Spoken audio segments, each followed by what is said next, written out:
I am getting ready to go on my annual surf camp trip.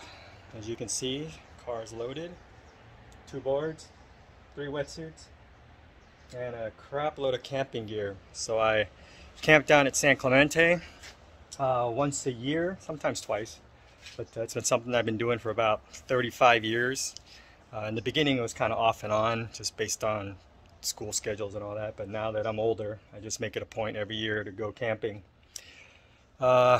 Used to be in December, around my birthday, and the problem with that was every time we went, at least, I don't know, I want to say 3 out of 5 times we were rained out, and we literally were just hanging out at a Starbucks or sitting in the car just waiting in between sessions, and it was cold as hell.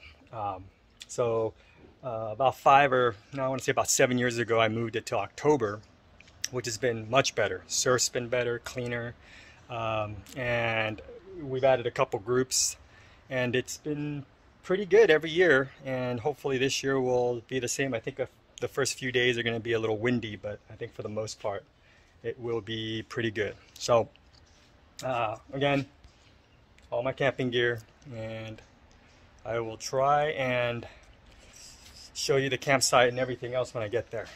All right, but I'll probably be posting this like weeks after I get back. So, all right, check it out. All right, 5:30 now, and I'm ready to head south. Tonight I won't be camping. It's kind of late.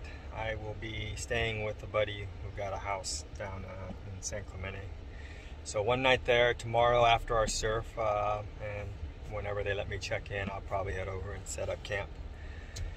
But hour drive, so see you later. Day 1 of camping. Haven't checked in yet, but I'm here over at church, ready to surf. It's a little sloppy, kind of windy, but got a little bit of size. No shape though. Terrible.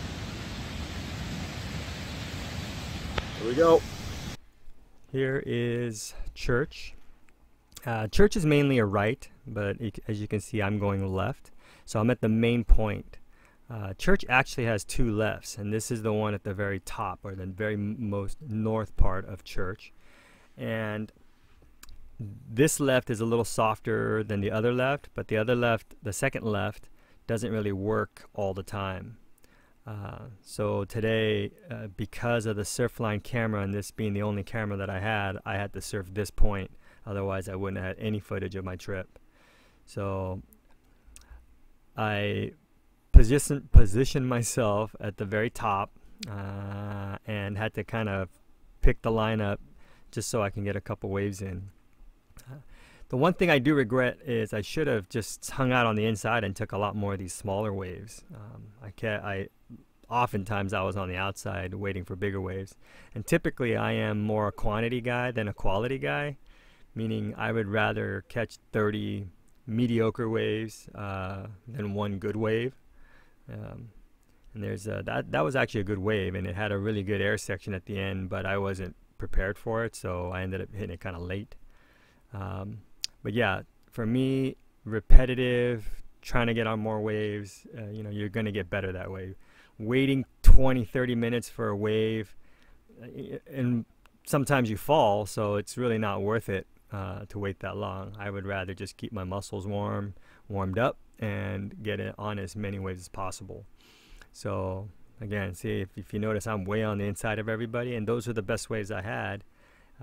But then every time I would see a set come in, I'd paddle out and I'd wait out there for a while and try to catch a bigger wave. And what's funny is it was never far out enough, so I ended up missing all the big sets anyways. So I should have just hung out on the inside. Yeah, so I caught quite a few. In fact, this isn't all the footage. It was really hard to pick out me in this entire lineup, although there wasn't a lot of people with a similar style, so it was easy to kind of tell, but it's just going through the hours of footage just to try to pick out myself was kind of difficult. And so this is my last wave. It was a right. I had a few more waves after this, but I really couldn't pick myself out of the lineup going right. I don't really know my style. Here, this is the house, the Airbnb my buddy got. he refuses to camp with me, so he gets a house, and I hang out with him, and he let me stay there a night. And this is my campsite, and just a few photos before I give you the tour.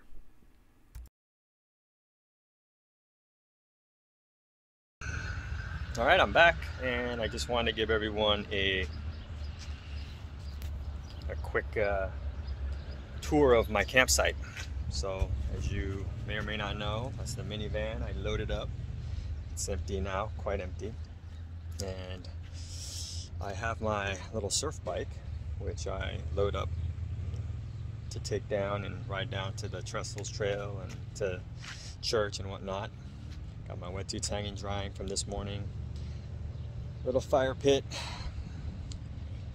And home sweet home for the next few days, or actually 6 more nights, please. Okay, so then I set up a little kitchen. Got my little nice lounge chair that my wife bought me, and I also have my little kitchen set up. A little wood block for the knives, which is probably overkill. I just found it in the garage, so I stuck it in my camp gear. And my cooler, stove, some pots and pans. Hopefully I'll be cooking some good meals tonight. And then we have my barbecue for any type of steak or hot dogs, as well as, so I got 2 coolers. I got one that acts as my fridge for food, and this one here is for drinks. So this one gets open quite a bit, and I don't like, having to shuffle through the food just to get to a beer. Anyways, the way I do this is I have these large tubs, and I don't know, there's one right here. One's for camping gear that usually houses spikes, different things. That one's still full. I don't really empty it out much. This one here is for kitchen, the blue one, and that has everything from the stoves, pots, pans, all the stuff that you see on the table. Then I have another tub inside there that's for sleeping gear. In fact, let's take a tour of my tent. And here we are, home sweet home. It's a pretty large tent. I set up a bed and a little table for working. I have a Goal Zero battery, kind of an old one. It's super heavy, don't like it, but I use that for my lights and laptop if I need to charge a phone. And for the most part, I don't know why, but when I go camping, I'm asleep by 8 o'clock. It's weird, I'm so tired. And then so I don't really end up needing any of this stuff really, but it's nice to have in case. When I bring my daughter, we sit here and project movies onto the tent side, and we watch movies, which is really fun. But that's pretty much it. Got my bed, air mattress, all that good stuff.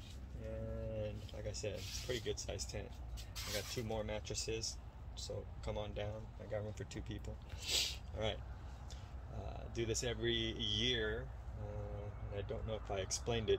I used to do it in December, but then what ended up happening is it was always cold and rainy, so we moved it to October. And even though my birthday's in December and it's supposed to be my birthday camping trip, it makes more sense to do it in October. And the surf's way better. But one thing I noticed is maybe because of COVID, it is so crowded. And maybe because of electric bikes making it that much more convenient for kids to get down there. There are just lines of electric bikes on the beach, where whether it's lowers, church, uppers, it's just way more people, and it's kind of a different scene than what I remember growing up. During the week it was pretty light crowds and it was always fun, and today it was just struggle just to get a wave. But that's what it's all about, just camping and having fun. All right. Hopefully one of these days you guys can make it out here and do it. Just a real quick picture. This is one I took of cottons and uppers. So you can see between cottons, taints, and uppers proper, there are a crap ton of people.